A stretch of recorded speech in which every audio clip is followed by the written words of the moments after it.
يا عبادي إني حرمت الظلم على نفسي وجعلته بينكم محرما فلا تظالموا.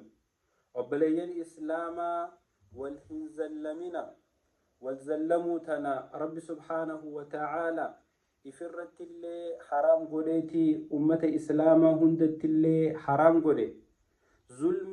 جاء رسول ربي صلى الله عليه وسلم الظلم ظلمات يوم القيامة.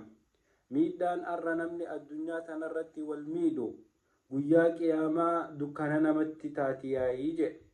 وبلين كيا مالي أكنت تقرا وللجباتون مالي رحمة وليفدبون مالي بيي أفانتي وليقورون مالي مخفوداني هدو خيس والسوقون مالي إجا والبليسون مالي قر وللرامرون مالي أبلين قام ولي تجرون هميني هنغنا جهخون إيسادو في مال أركتشو في أبليين أباتوكو ilmaan oromoo ka afaan tokko dubbatu ka shari'aa takka waliin qabu ka rabbii tokko waliin gabbaru namni laa ilaaha illallah muhammadun rasuulullah je gandaan wal baasee gandaan wal qoodee hangana garaa walitti jabaata. Obboleeyyan kiyya gandummaan arra nuti ittiin dhaadannu sabboonummaan arra nuti ittiin dhaadannu shanyummaan arra nuti ittiin dhaadannu tun rabbi biratti faayidaa takka illee hin qabdu. qabrii si wajjiin seenuu hin teessu rabbi birallee ragaa si dhaabbachuuf hin teessu. rasuulli rabbii sallallahu alayhi wasallam kullu caadati iljaahiliyyati taxta qadamayya je aadaan zamana jaahilummaa hawaasni kiyya qabaachuu ture hundi koomee tiyya jalatti takkaanuu miila kiyya jalatti taatuudha jee tuffatee miilaan irra ejjate. aadaa jaahilummaa togosaan walirratti dhaadachuu tashanyii wal balleessuu san keessa hawaasni keenya jaarraa 20 takkaffaa keessatti seene. kun akka malee islaamummaa irraa fagaachuu beekumsa dhabuu fi namni qalbiin isaa goggoguutu sadarkaa fokkottuu hamtuu akkanaa tanatti nama geessa.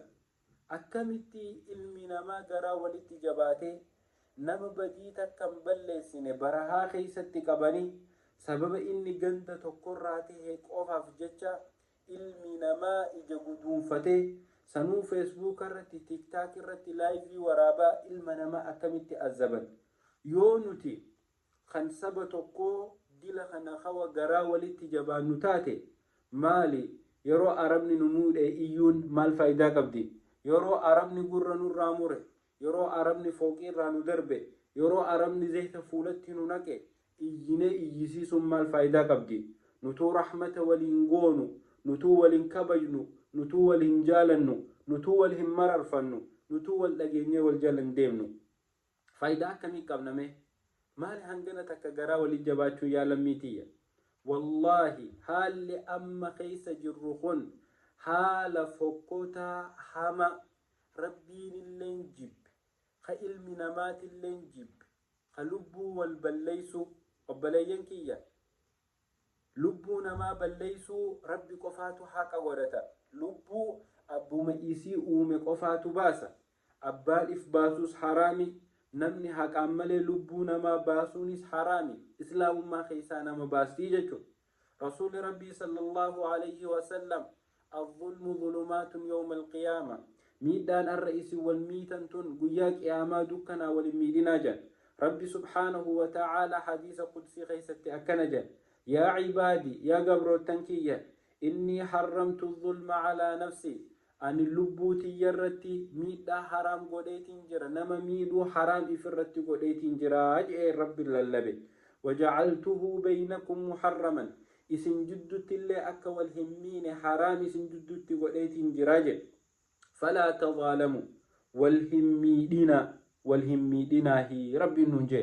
وبلين كيا لبو تيسا والكسدا ديغا نما أكنمت بلاشتين دنگلاسنا خبجانا ما أكنمت بلاشتين بلسنا قوما دين إسلامات الرافقات غندوما في شنيوما ولرتين ببينا مسكينهما تكقبان قبن خوان بلسين بديتا كمله ولا تزر وازرة وزر أخرى بدي نمني برا بلس نمن خوان نما غندسانيته في التنقافتمو لبونا ما إيغا والسلام عليكم.